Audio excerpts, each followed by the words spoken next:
দেখছেন এটি নিউজ। আমন্ত্রণ জানাচ্ছি আমাদের নিয়মিত আয়োজন Kazi and Kazi T presents happening point. আপনাদের সাথে আছি আমি এস.এম. আব্দুল শাকুর।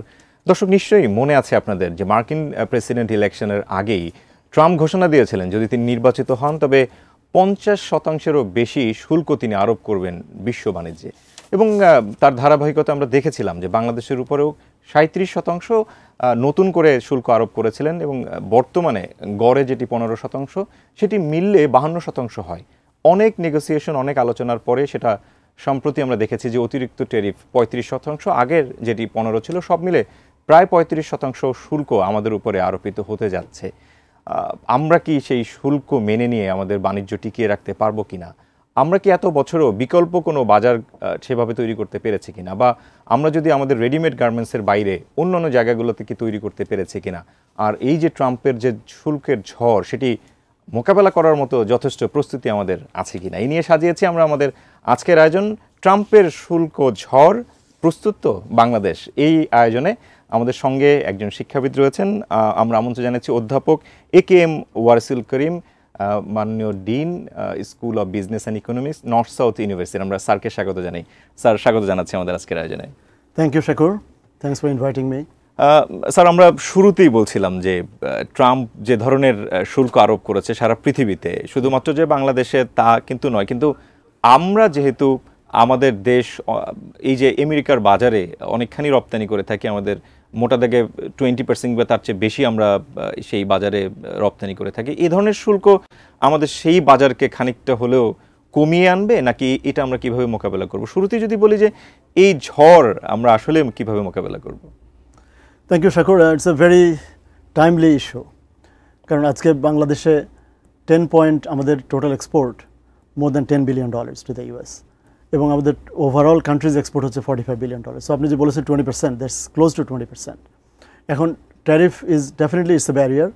শুল্ক যত বেশি হবে রপ্তানির উপর এফেক্ট পড়বে, মানে আমদানি যারা করবেন, আমেরিকান আমদানিকারকরা, আমেরিকান ইম্পোর্টার্সরা, তারা they will find it more difficult because ট্যারিফের অ্যামাউন্টটা ডিরেক্টলি কস্ট অফ প্রোডাকশন বা কস্ট অফ প্রকিউরমেন্টের সাথে যোগ হয়। এখন তার মানে ডিরেক্টলি প্রাইস বাড়বে। সো প্রাইস যদি বাড়ে, আমরা ইকোনমিক্সের ল অফ ডিম্যান্ড অনুযায়ী জানি যে when price goes up, demand goes down. So Bangladesh of course will face these challenges. কিন্তু একটা বড় মানে পজিটিভ দিক হতে পারে যে আপনি আপনার সূচনা বক্তব্যে যেটা বলেছেন যে আমরা ডাইভার্সিফিকেশন এর দিকে যেতে পারতে পারি। আমার মনে হয় এখনও তো নেগোসিয়েশন চলছে, সেই নেগোসিয়েশনে আশা করা যায় কিছুটা রিলিফ পাওয়া যাবে, তবে আমি খুব বেশি অপটিমিস্টিক না। এবং সেটা কেন না, সেটা যদি আপনি প্রশ্ন করেন আমি পরে বলবো।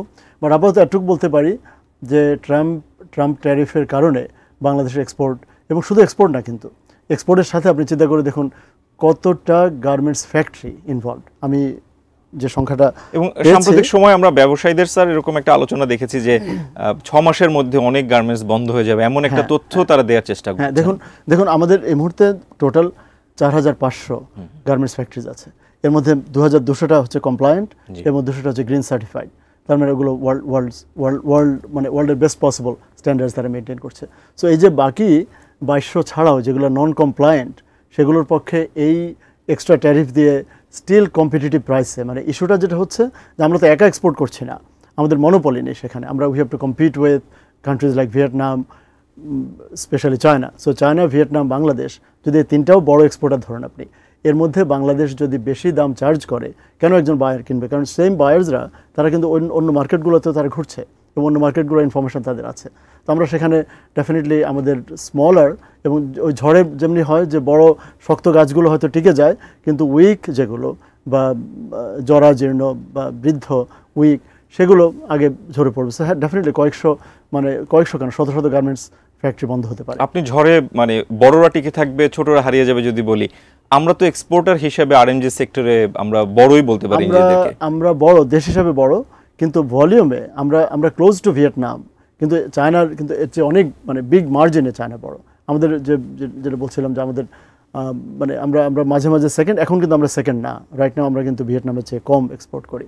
সেক্ষেত্রে কি চ্যালেঞ্জটা আমাদের কি ভিয়েতনামের সাথে বেশি হচ্ছে? ভিয়েতনামের যেহেতু ট্যারিফটা কম, আমাদের যথেষ্ট কম্পিটিশন আমাদের ফেস করতে হবে, কারণ ভিয়েতনাম মাত্র 20% নেগোশিয়েট করতে পেরেছে, এবং ভিয়েতনাম আরও কতগুলো অ্যারেঞ্জমেন্ট করছে, যেমন এফটিএ, ফ্রি ট্রেড এগ্রিমেন্ট, যেটা মাত্র মানে প্রাসঙ্গিক যে কালকেই ইন্ডিয়া কিন্তু এটা করেছে ইউকের সাথে, ইংল্যান্ডের সাথে গতকালকে নিউজে দেখলাম। এনিওয়ে, তো বড় দেশ হিসেবে মানে এক্সপোর্টার হিসেবে আমরা বড় হলেও সেকেন্ড থার্ডের মধ্যে আছি, কিন্তু আমাদের ফ্যাক্টরিগুলোর মধ্যে যে 4,500 যে ফ্যাক্টরি আছে তার মধ্যে সবগুলো তো বড় ফ্যাক্টরি না। অবশ্যই না। তো বড় যারা খুব বেশি ক্যাপাসিটি যাদের, তারা হয়তো বেটার অ্যাবজর্ব করতে পারবে, অথবা যাদের ক্যাপিটালাইজেশন বেশি, যাদের ইকুইটি বেশি, যাদের মানে ক্যাশ রিজার্ভ বেশি আছে, সো সেই শকটা অ্যাবজর্ব করার অ্যাবিলিটি ছোট ফ্যাক্টরিগুলো নেই। এবং মনে রাখবেন আমাদের ছোট ফ্যাক্টরিগুলো অনেকে কিন্তু সাবকন্ট্রাক্টিং করে, ওরা বড় ফ্যাক্টরির কাজটাকে নিজেরা আবার আরেকটা মার্জিন কমিয়ে করে, তো ওই মার্জিনটা আর থাকবে না সেখানে। অনেক মানে আপনি প্রশ্ন করলে আমি শিওর আপনি আরো মানে সাপ্লিমেন্টারি করবেন। আমি একটু প্রথম দিকে যদি বলি যে আমেরিকার মার্কেটের কথা একটু চিন্তা করি, যে তাদের কনজিউমারের কথাও চিন্তা করি, যে যেহেতু সারা পৃথিবীতেই টেরিফটা চার্জ হয়েছে, তাকে কোনো না কোনো দেশ থেকে তো এই প্রোডাক্টগুলো নিতে হচ্ছে, যেহেতু তারা নিজেরা এটাতে সাফিসিয়েন্ট না। সেক্ষেত্রে এই যে টেরিফটা তো আলটিমেটলি ফাইনাল কনজিউমারকেই বহন করতে হয়। আমি ধরে নিলাম যে কিছু হয়তো কস্ট রিডাকশনটা করার চেষ্টা করবে কান্ট্রিগুলো, এক্সপোর্টাররা, কিন্তু দিন শেষে তো আমেরিকান পিপলকে এটা বহন করতে হবে। সেক্ষেত্রে কি চাপটা নিজ দেশেই থাকবে? সঠিক বলেছেন। হ্যাঁ, আমেরিকাতে inflation on this products, on imported items, এবং এটা তো যেমন চায়নার উপর যেটা যে ট্যারিফ আরও লার্জ স্কেলে হচ্ছে, সেটা তো শুধু আরএমজির উপর না, সেখানে all source of electronic devices, home appliances, electronic appliances, factory appliances, তো সবগুলোর উপরই কিন্তু ট্যারিফ আসছে। এবং সে সবগুলোই কিন্তু আমেরিকার, বলা হয় যে মানে বর্তমান ওয়ার্ল্ডের ফ্যাক্টরি হচ্ছে চায়না। তার মানে এসব চাইনিজ প্রোডাক্টের উপর ট্যারিফ বসিয়ে ডিরেক্টলি ট্রাম্প সাহেব কিন্তু ওই দেশের জিনিসগুলোর প্রাইস লেভেলকে বাড়াচ্ছেন। সো এটা ডেফিনেটলি একটা ইনফ্লেশনের উপর প্রেশার আসবে, এবং আমেরিকান কনজিউমারদেরকে হয়তো বেশি প্রাইস পে করতে হবে। আমেরিকান ডিমান্ড হয়তো খুব একটা কমবে না, বা আমার মনে হয় ডিমান্ড কমবে, কারণ ওরা হয়তো অন্য আদার কনজামশনগুলোর সাথে রিশাফল করবে। আর আমেরিকার তো ডোমেস্টিক প্রোডাক্টস, মানে ডোমেস্টিক প্রোডাকশন অন আরএমজি, আমাদের সুবিধা হচ্ছে যে এটা কিন্তু ডোমেস্টিকলি প্রডিউস করতে পারবে না আমেরিকা ইন এ কম্পিটিটিভ প্রাইসে করতে পারবে না। বাট আমার মনে হয় যে যদি বাংলাদেশ 2-3 বছর, if they can hold on to this, মানে হোল্ড ইউর ব্রেথ যেটা আমরা বলি, ট্রাম্প তো আর 2-3 বছর আছেন, হ্যাঁ টোটাল 4 বছর, কিন্তু আর 2 বছর পরে 4th ইয়ার হয়ে যাবে ওনার আউটগোয়িং ইয়ার, তখন হয়তো আবার এগুলোর কিছু রিভার্সাল আশা করে। আমি জাস্ট একটা যেহেতু এই প্রসঙ্গে আমরা ডিসকাশন করছি, আমি এখানে একটা ক্লোজ প্রশ্ন করতে চাই। এই ধরনের সিচুয়েশন আমরা এর আগে যদি ইতিহাস ঘাটাঘাটি করে দেখি, যে অনেক সময় কিন্তু আমেরিকাতে এরকম ইম্পোজিশন হয়েছিল, টেরিফ ধরে রাখতে পারেনি, পিছু হটতে হয়েছে। ট্রাম্প তার শাসনামলে কি আসলে এটা ধরে রাখতে পারবেন, যেহেতু যুদ্ধটা ইতিমধ্যে সারা পৃথিবীর সঙ্গে শুরু হয়ে গেছে, শুধু তো বাংলাদেশ নয়? এটা খুবই স্মার্ট একটা ওয়েল থট কোয়েশ্চেন। আমি বলবো যে কতদূর ধরে রাখা যায়, কতদিন সাস্টেন করতে পারে। কারণ আমেরিকা কিন্তু দেখুন globally, as a student of economics আপনি বুঝবেন যে ট্যারিফের এগেনস্টে আমেরিকান ইকোনমিস্টরাই প্রপোজ করেছে যে tariff is a bad thing. শুধু ট্যারিফ ব্যারিয়ার না, তারা বলেছে যে any barrier two trade, excuse me, any barrier, সেটা ট্যারিফ ব্যারিয়ার হোক, নন ট্যারিফ ব্যারিয়ার হোক, সেগুলো সবই তারা বলছে খারাপ জিনিস। এবং সেজন্যই গ্যাট হলো, এখন WTO, যেটা মানে গ্যাটের যে পরবর্তী ভার্সন WTO হলো। কিন্তু এখন ট্রাম্প হচ্ছে is one of those presidents, one of those leaders যে কনভেনশনাল ইকোনমিক্স মানছেন না, কনভেনশনাল রুলস মানছেন না, ওয়ার্ল্ড অর্ডার মানছেন না, এবং তার নিজের দেশের অনেক সময় নিজের পার্টির পলিসির এগেনস্টে গিয়ে কাজ করছেন, যেমন রাশিয়ার সাথে রিলেশনশিপ, চায়নার সাথে, স্পেশালি ইউরোপের সাথে। কানাডা তাদের আজীবনের মিত্র, অলমোস্ট মানে বর্ডারলেস দুটা কান্ট্রি, কানাডার উপর ভেরি হাই ট্যারিফ, এবং অস্ট্রেলিয়ার উপর, মানে যে কান্ট্রিগুলো তাদের মোস্ট ফেভার্ড কান্ট্রিজ ছিল। আমি MFN পয়েন্টে বলছি না, MFN তো আরেকটা অফিসিয়াল, বাট তাদের এমনি যারা ট্রেডিশনাল মিত্র তাদের উপর বসিয়েছে। তো অনেকে কমিয়ে নিয়েছে, যেমন ইউরোপিয়ান ইউনিয়ন, UK 10% কমিয়ে নিয়েছে। সো আমার মনে হয় আমাদের জন্য, হ্যাঁ মানে এটা ড্রেডফুল টু থিঙ্ক। আমি সরি যে খুব ভালো নিউজ দিতে পারছি না, কারণ 35-এ যদি স্টিক করে, ইভেন যদি 30-তেও আসে, আজকে একটা নিউজ পেপার বলেছে যে হয়তো 5% যেহেতু নেগোসিয়েশনটা এখনো চলছে, 5% করতে পারে, কিন্তু খুব বেশি করতে হয়তো পারবে না, যেহেতু সবার সাথে কেন করতে পারবে না আমরা বলবো। হ্যাঁ, এই আলোচনাগুলোই করব, তবে একটা বিরতিতে যাওয়ার সময় হয়েছে, আমরা বিরতি থেকে ফিরে এসে আলোচনার যতটুকু করা যায় আমরা চেষ্টা করব। দর্শক, আপনারা আছেন ET নিউজে, দেখছেন Kazi and Kazi T happening point. আমরা ছোট একটা বিরতিতে যাচ্ছি, ফিরছি খানিক বাদেই, সঙ্গেই থাকুন।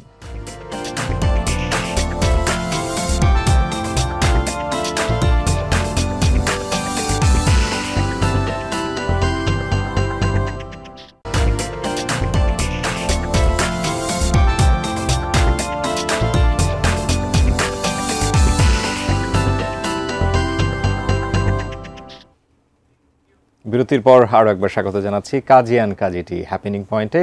দর্শক, ট্রাম্পের যে শুল্ক নীতি সেটা বা শুল্ক ঝড় সেটা আমরা কিভাবে প্রতিরোধ করবো এ নিয়ে আমরা আলোচনা করছি। আমরা আবারও যুক্ত হচ্ছে আলোচনায়। স্যার, বিরতিতে যাওয়ার আগে আমরা বেশ কিছু পয়েন্টে যেমন আলোচনা করেছি, কিছু পয়েন্ট আমাদের বাকিও আছে, জানি না সবগুলো কভার করতে পারবো কিনা। তবে একটা প্রশ্ন কিন্তু আমরা করতেই চাই যে এই যে শুল্ক আরোপ, এটা হতেই পারতো আরও অনেক আগে। এই নিয়ে কিন্তু আমাদের একটা হোমওয়ার্কিং খুব ভালোভাবে দরকার ছিল, যেহেতু আমাদের আমেরিকার ডিপেন্ডেন্সিটা বেশ অনেক বছর থেকে।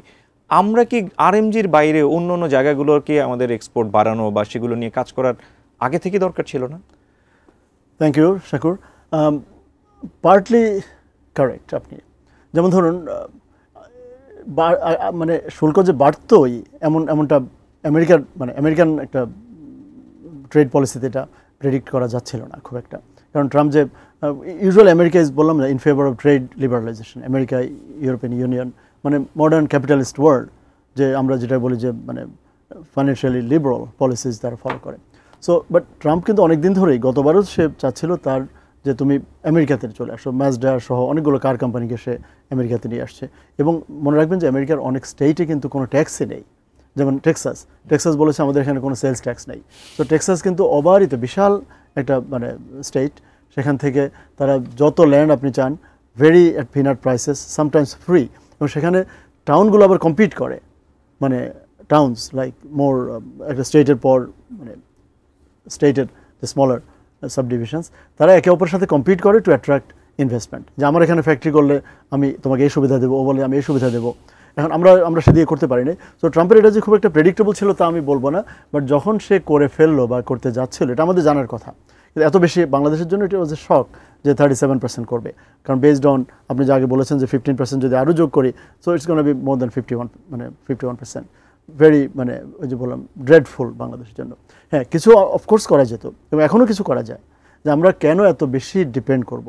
আর আমরা একটা জিনিস করতে পারতাম যেটা ভিয়েতনাম করেছে, যে আমেরিকান ইম্পোর্টগুলো, মানে আমেরিকান এক্সপোর্টস টু ভিয়েতনাম মানে ইম্পোর্টস ইনটু ভিয়েতনাম, সেগুলো তারা বলেছে সব জিরো, যে আমরা সবগুলো জিরো। আমি হলে বলতাম, আমি হয়তো মানে অত বড় ট্রেড নেগোসিয়েটর না, কিন্তু আমি হলে বলতাম যে ঠিক আছে, আমাকে একটা তোমরা লিস্ট দাও of the products and services that you import from the US, এবং সেগুলোর উপর গড় পড়তা যে আমি সবগুলো তুমি জিরো লিখে নিয়ে আসো, আমি সাইন করছি। এতে কী হতে পারতো, দু একটা জায়গায় আমরা হয়তো চায়নাকে অখুশি করতাম, কিন্তু আমি বুঝতে পারছি না যেখানে প্রবলেম কি। দেখুন, চায়না এবং ইন্ডিয়া চায়না এবং ইউএস এরা কিন্তু একই জিনিস উৎপাদন করে না। অবশ্যই আমি চায়না থেকে যেটা ইম্পোর্ট করি সেটা কিন্তু ইউএস থেকে ইম্পোর্ট করি না, তাই না? যেমন চায়না থেকে আমরা এই যে ফ্রিজেস, ইলেকট্রনিক্স এবং র মেটেরিয়ালস, টোটাল ইম্পোর্টে একটা বড় অংশই আমরা চায়না থেকে করি। সিনথেটিক আইটেমস, প্লাস্টিক্স, মানে অল যে ফ্যাক্টরি র মেটেরিয়ালস আমরা নিয়ে আসি, এনে আবার সেগুলো অনেক সময় ভ্যালু অ্যাড করে আমরা ইয়েতে পাঠাই।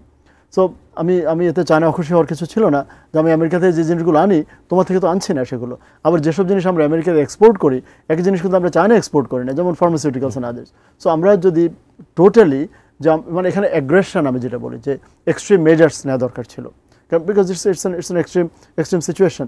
তো এখানে যদি আপনি সবগুলো অন এ হোলসেল বেসিস আপনি যদি বলতে পারতেন যে as a symbol of friendship, as a symbol of মানে ভেরি ওয়াইড ওপেন আর্মস, সেখানে আসো, আমরা তোমাদের উপর কোনো ট্যারিফ আমরা করবো না, অ্যাটলিস্ট ফর দ্য টাইম। আমরা যেহেতু মানে আমাদের আয়োজনে অনেক বেশি সময় নিয়ে ধরনের ডিসকাশন আসলে দরকার, হয়তো অন্য কোনো দিন আবারও করবো, অনুষ্ঠান একদমই শেষের দিকে। আমরা উত্তরণের যদি উপায় নিয়ে, আপনি যেহেতু এই বিজনেস অঙ্গনের মানুষ, এই থেকে উত্তরণের উপায়টা আসলে আপনি মোটা দাগে কিভাবে দেখেন? উত্তরণের জন্য আপনি একটা হচ্ছে মানে প্রোডাক্ট ডাইভার্সিফিকেশন, এক্সপোর্ট ডাইভার্সিফিকেশন, যে আমাদের আরও অন্য দেশগুলোতে করতে হবে। এবং আমি একটা জিনিস বলতে চাই, যেটা লিটারেচার পাবেন না, বাট যেটা আমার ওন থিঙ্কিং, সেটা হলো আমরা ডোমেস্টিক, যেমন ধরুন 4500 ফ্যাক্টরির 4000 ফ্যাক্টরির যে 4.5 মিলিয়ন কর্মী আছে আমাদের, তাদের যে ওয়ার্কার্স, তাদের যে প্রোডাকশন, এটা কিন্তু আমরা বাংলাদেশেই কনজিউম করতে পারি, তার বিরাট অংশ। তার বাংলাদেশের ডোমেস্টিক কনসাম্পশন যদি আমরা বাড়াই, বাংলাদেশে, তাহলে লিভিং স্ট্যান্ডার্ড একটু হাই ট্যারিফই লাগবে না। হ্যাঁ, আমাদের লিভিং স্ট্যান্ডার্ড হাই হবে যদি আমরা ইনভেস্ট করি অন হিউম্যান রিসোর্সেস। স্পেশালি এই বর্তমান গার্মেন্টস ওয়ার্কারদের যদি আপনি ট্রেন করার কোনো প্রজেক্ট নেন, এদেরকে এডুকেট করার কোনো প্রজেক্ট নেন, তাহলে প্রোডাক্টিভিটি অনেকখানি বাড়বে, অনেক ইমপ্রুভ করবে। এখানে হিউম্যান রাইটস কন্ডিশনস ইমপ্রুভ করবে। তাদের রাইটস যদি আপনি দেন, তাহলে ওই যে আপনি আবার হয়তো MFN স্ট্যাটাস আপনি ফিরে পেতে পারেন, যেটা আমরা GSP স্ট্যাটাস, যেটা আমরা 2013-তে মিস করেছি, তাই না? তো সেখানে কেন আমরা মিস করেছিলাম? আমরা we lost it out on Rana plaza incident, এবং এরপর আর গত 12 বছর হয়ে গেল আমরা পাইনি। সো আমাদের ওসব জিনিসে আমরা ফোকাস করতে পারি। তাছাড়া আরেকটা জিনিস করতে পারি, দেখুন রেমিটেন্স, আমি নিজেও বিদেশ থেকে টাকা পয়সা পাঠাতাম, রেমিটেন্সের উপর কিছুদিন আগ পর্যন্ত 2% ইনসেন্টিভ ছিল, 2.5%। এবং রেমিটেন্সের পরিমাণ কিন্তু কম না, অ্যাবাউট আরও মানে প্রতি মাসে যদি আপনি 3 বিলিয়ন এখন পৌঁছাচ্ছে, সো অ্যানাদার $35 বিলিয়ন। তো ওখানে যদি 30 বিলিয়নের উপর আপনি 2% 2.5% দিতে পারেন, তো এখানেও তো আমরা 10 বিলিয়নের উপর 2% দিতে পারি। আমরা বলতে পারতাম যে তোমার উপর আমরা ট্যারিফ তো দূরের কথা, কেউ যদি আমেরিকা থেকে ইম্পোর্ট করে আমরা তাকে আরও 2% ইনসেন্টিভ দেবো। তো মানে সামহাও আপনি আপনার মেসেজিংটা হতে পারতো যে ওয়ান অফ ফ্রেন্ডশিপ। আর আরেকটা, আমরা জিও পলিটিক্সেরও ভিকটিম হতে পারি যদি আমি না জেনে কথা বলতে চাই না, যে ইন্ডিয়ার সাথে হয়তো হয়তো মানে বাংলাদেশকে, মানে এখন তো বাংলাদেশের সাথে ইন্ডিয়ার সম্পর্ক ভালো না, আবার চায়নার সাথে সম্পর্ক ভালো, কারণ আমরা কিন্তু গ্লোবালি আমরা চেষ্টা করছি চায়নাকেও খুশি রাখতে, আমেরিকাকেও খুশি রাখতে, এবং আমরা we can take our eyes off যে চায়না ইন্ডিয়া কিন্তু তারা অ্যাট লগগার হেডস, তাদের মধ্যে এখন যুদ্ধ, মানে বাণিজ্য যুদ্ধ চলছে, শুল্ক যুদ্ধ, মানে ট্রেড ওয়ার চলছে। তো এই অবস্থায় বাংলাদেশের জন্য very precarious situation, but still way out আছে যে আমেরিকাকে বলা যে তোমার থেকে আমরা আরও অনেক বেশি জিনিস ইম্পোর্ট করতে পারি, যেমন হুইট আনতে পারি, সেগুলো নিয়ে হয়তো কথা চলবে, যেহেতু এখন অলরেডি একটা আলোচনার মধ্যে ঢুকে গেছে। আমাদের যেহেতু সময় বলছে থামতে হবে আজকে, আমরা বলি যে কিছু কথা তোলা থাকে আগামীর জন্য। আমাদেরকে সময় দেওয়ার জন্য স্যার আপনাকে অনেক বেশি ধন্যবাদ জানাচ্ছি। Thank you, thanks for inviting me. ভালো থাকবেন। দর্শক, দেশের প্রয়োজনে যারা কাজ করছেন এবং পলিসি মেকিং করছেন, অবশ্যই মোটা দাগে দেশের জন্য যেটা ভালো হবে সেটাই কাজ করবেন, সেটা বাণিজ্য হোক, রাজনীতি হোক, কিংবা অর্থনীতি হোক, যাই হোক না কেন। আগামী দিনে নতুন কোনো বিষয় নিয়ে আবার আমরা ফিরছি আপনার সঙ্গে। সে পর্যন্ত ভালো থাকার প্রত্যাশায় নিজে ভালো থাকুন, ভালো রাখুন আপনার চারপাশ, ভালোবাসুন আপনার দেশকে। আল্লাহ হাফেজ।